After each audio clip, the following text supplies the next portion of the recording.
നമ്മളിന്നൊരു ചെറിയൊരു ചൂരയെന്ന് പറയാൻ പറ്റില്ല, വലിയ ചൂര തന്നെയാണ്. അപ്പോൾ നമ്മളിന്നൊരു കറി വയ്ക്കാൻ പോവുകയാണ്. അമ്മയും ഞാനിവിടെ ചേർന്ന് കുറച്ച് വെളുത്തുള്ളിയും കുറച്ച് തക്കാളിയും ഇഞ്ചിയും വെളുത്തുള്ളിയും പച്ചമുളകൊക്കെ എടുത്തു. അതിനുശേഷം നമ്മൾ ചട്ടിയിൽ വെച്ചതിന് ശേഷം നമ്മൾ വെണ്ണ ഒഴിച്ച് കടുക് പൊട്ടുകയാണ്. നിങ്ങൾക്കറിയാമല്ലോ, കടുക് പൊട്ടാൻ വെയിറ്റ് ചെയ്തുകൊണ്ടിരിക്കുകയാണ് അമ്മ, നോക്കിക്കൊണ്ടിരിക്കുകയാണ്. അതിനുശേഷം അമ്മ പച്ചൻ മുളകാണ് കേട്ടോ ഇടുന്നത്. 2-3 ഉണ്ടായിരുന്നു, അതെടുത്ത് അമ്മ പച്ചമുളക് ഇട്ടു. കുറച്ച് കറിവേപ്പിലയൊക്കെ ഇട്ടു. പൊട്ടിങ്ങ പറത്ത് തിളയ്ക്കായിരുന്നു കൈ കേട്ടോ. അതിനുശേഷം അമ്മ പോയിരിക്കണം കേട്ടോ വെളുത്തുള്ളിയും നമ്മൾ നേരത്തെ അരിഞ്ഞു വെച്ച സാധനങ്ങൾ എടുക്കാനായിട്ട്. അപ്പോൾ അമ്മ അത് ഇടാൻ പോവുകയാണ്.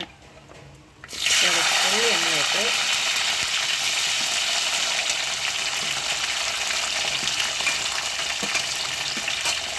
നമ്മൾ സൗണ്ടൊക്കെ കേൾക്കുന്നില്ലേ?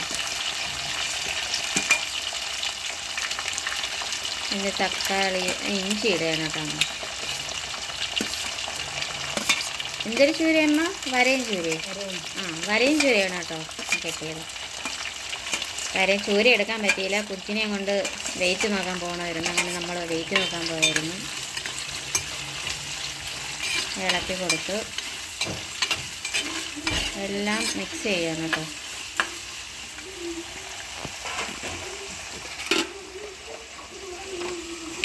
അതിനുശേഷം അമ്മ ഉപ്പിടുകയാണ് കേട്ടോ. ഉപ്പിട്ട് നന്നായി ഇളക്കുകയാണ് കേട്ടോ.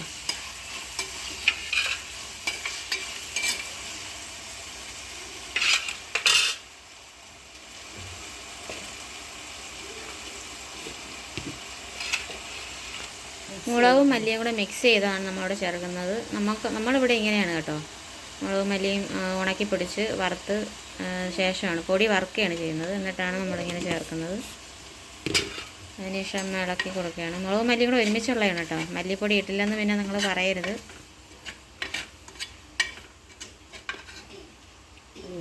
പിന്നെ പുളിവെള്ളമാണ് കേട്ടോ, അമ്മ അരിച്ചാണ് ചേർക്കുന്നത്. കാര്യം നമ്മളിവിടെ പുളിമരം ഉണ്ടായിരുന്നു, അത് പുളി കുത്തി വെച്ചിരുന്നതൊക്കെ നമ്മൾ അരച്ചൊക്കെ തീർത്ത്. അതിനുശേഷം നമ്മളിപ്പോൾ കടയിൽ നിന്ന് വാങ്ങിച്ച ചവറ് പുളിയാണ്, അപ്പോൾ അത് അരിച്ച് എടുത്ത് അല്ലേ കൊള്ളത്തുള്ളൂ, അല്ലെങ്കിൽ അത് അതിൻ്റെ പൊടിയും മണ്ണും ഒക്കെ അതിലുണ്ട്. അതുകൊണ്ട് അങ്ങനെയാണ് അമ്മ ചെയ്യുന്നത്.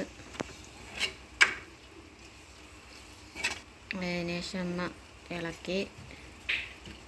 ഇതാണ് നമ്മളിന്ന് കറി വയ്ക്കാൻ പോണ ചൂര കേട്ടോ. ഇതിൻ്റെ പേര് വരയും ചൂര എന്നാണ് പേര്. 150 രൂപയല്ലേ അമ്മ? 150 രൂപയാണ് കേട്ടോ. ഇവിടെ കൊണ്ടുവന്നപ്പോൾ 150 രൂപയ്ക്ക് ഇങ്ങനെ വാങ്ങിച്ചു. ഇവിടുത്തെ പപ്പയ്ക്കാണെങ്കിൽ ചൂര ചീത്തയായാലൊന്നും കുഴപ്പമില്ല, അതിന് കുറ്റമൊന്നും പറയില്ല. എത്ര ആയാലും ചൂരയെ ഭയങ്കര ഇഷ്ടമാണ്. ചാളയും മറ്റേതൊക്കെ കാണുമ്പോഴത്തേക്കും പപ്പയ്ക്ക് ഭയങ്കര ഇതാണ്. ചൂര എന്നും വാങ്ങിച്ച് കറി വയ്ക്കുകയാണെങ്കിൽ പപ്പയ്ക്ക് ഭയങ്കര ഇഷ്ടമാണ് കേട്ടോ. പുളിയും മുളകുമാണ് കേട്ടോ. തേങ്ങ നമ്മൾ ചേർക്കാറേ ഇല്ല, നമ്മൾ ചൂരയ്ക്ക് അങ്ങനെ തേങ്ങ അങ്ങനെ ചേർക്കുന്നില്ല. പപ്പയ്ക്ക് ഇഷ്ടമല്ല, അപ്പോഴേ കുറ്റം പറയാനൊക്കെ നിൽക്കും. അതുകൊണ്ട് നമ്മളിങ്ങനെ വയ്ക്കുള്ളൂ. അതുകൊണ്ടത്തെ കുഞ്ഞു കുട്ടിയൊക്കെ സഹിതം ഇങ്ങനെ വയ്ക്കുന്നതിന് ഇഷ്ടം കേട്ടോ. പ്രത്യേകിച്ച് റോഷൻ എന്ന് പറയുന്നത് എൻ്റെ മകന്. ഇനി അമ്മതാ ഉലുവ എടുത്തു, 1 സ്പൂൺ ഉലുവ എടുത്ത് 1.5 ടീസ്പൂൺ കേട്ടോ എടുത്ത് നന്നായി പൊടിച്ച്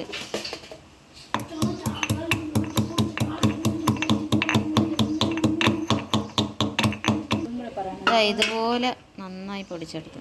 ചെറുതായിട്ടൊരു തരിയായിട്ട് കിടപ്പുണ്ട്, നമ്മളിങ്ങനെ എടുക്കുന്നു. കുറച്ചറിയാമോ അമ്മ ഉലുവ മിക്സി പൊടിക്കില്ല കേട്ടോ. അമ്മയ്ക്ക് അങ്ങനെ അതൊന്നും ഇഷ്ടമല്ലാത്തൊരു കാര്യം, അതാണ് എന്നോട് പറയുന്നത്. അത് കുറച്ച് ചേർത്ത് കൊടുക്കുക. മീനിന് ചേർക്കുമ്പോൾ അപ്പോഴെപ്പോഴും പൊടിച്ച് ചേർക്കുക, അതാണ് ഏറ്റവും ഗുണവും മണവും. കണ്ടാമോ, പഴയ ആചാരമാണ് കേട്ടോ പണ്ടത്തെ. അമ്മയ്ക്ക് അതൊക്കെയാണ് ഇഷ്ടം, കല്ല് അരയ്ക്കുന്നതൊക്കെയാണ് ഏറ്റവും കൂടുതൽ ഇഷ്ടം. അങ്ങനെയൊക്കെ ചെയ്യാറുള്ളൂ ഇവിടെ. എന്നിട്ട് നന്നായി ഇളക്കി കൊടുത്ത് നല്ല തിളച്ചതിന് ശേഷമേ കഷ്ണങ്ങൾ ഇട്ട് കൊടുക്കുള്ളൂ കേട്ടോ. കണ്ടോ എന്ത് ഭംഗി, നല്ല കളറ്. ഗൈസ് എന്താ അരപ്പ് നന്നായി തിളച്ച് വരികയാണ് കേട്ടോ. ഇനി നമുക്ക് നല്ല രീതിയിൽ തിളച്ചതിന് ശേഷം മീൻ അങ്ങോട്ട് ഇടാൻ പോവുകയാണ്. ഓ വെട്ടി തിളയ്ക്കുന്നു. അപ്പം നമുക്ക് മീനിടാം. ഷീട്ട് ഇടാമോ? കണ്ടോ, മീൻ ഓരോന്നോരോന്നായിട്ട് കണ്ടോ ഇടുകയാണ് കേട്ടോ. അമ്മയ്ക്ക് അബദ്ധം പറ്റിയിട്ട് നിൽക്കുക. ഈ അടുപ്പിലാണെങ്കിൽ തീ കുറവാണ് കേട്ടോ, മറ്റേ അടുപ്പിലാണെങ്കിൽ നല്ല തീയാണ്.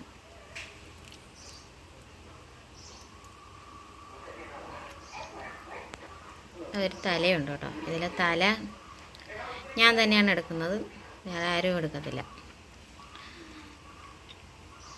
മൊത്തം ഇട്ടു നന്നായിട്ട് ഇളക്കും. ഇനിയുമ്പോൾ മൊത്തം എല്ലാ പീസും ഇട്ടതിന് ശേഷം നല്ല രീതിയിൽ ഇളക്കും.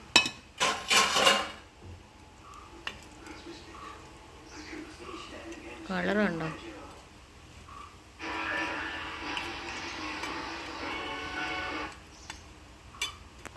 ഇങ്ങനെ അമ്മ ഇളക്കി അടച്ചിനിയും വെക്കുക കേട്ടോ ചെയ്യുന്നത്.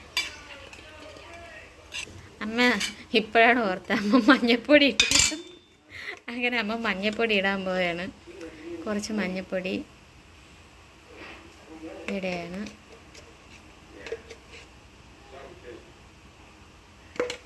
അതിനുശേഷം നന്നായി ഇളക്കി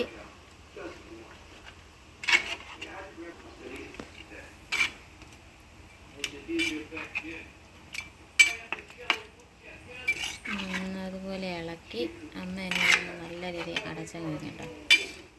നമ്മൾ നോക്കി പഠിക്കുകയാണ് ചെയ്യുന്നത്. അമ്മ ഉള്ളതുകൊണ്ട് ചൂര വാങ്ങിച്ച അമ്മ തന്നെ വയ്ക്കൂടെ. ബാക്കിയുള്ളതൊക്കെയാണെങ്കിൽ നമ്മൾ ചെയ്യും. ചൂര വയ്ക്കുന്നതും ഇറച്ചി വയ്ക്കുന്നതൊക്കെ അമ്മയാണ്. അമ്മ വെച്ചാലേ അതിൻ്റെ ടേസ്റ്റ് വരത്തുള്ളൂ. അടച്ച് മൂടി വെച്ചു. ഇനി നല്ലതുപോലെ തിളച്ചതിന് ശേഷം ഉപ്പും ഇതൊക്കെ നോക്കണം. അപ്പോൾ ഇതാ നമ്മുടെ മീൻ കറി നല്ല വറ്റി നെയ്യൊക്കെ തെളിഞ്ഞ് കണ്ട കൊതിയാവുന്നു നാവൂര്. പറഞ്ഞപ്പോഴേ നാവിലുള്ള ഊർന്ന് കണ്ട കഴിക്കാം. നല്ലതുപോലെ മകന് ചോറിൻ്റെ കൂടെ കഴിക്കാനായിട്ടുള്ള റെഡിയാവാൻ പോവുകയാണ്. അപ്പോൾ ഇനി മറ്റൊരു വീഡിയോയിലായിട്ട് അടുത്തതിന് വരാം.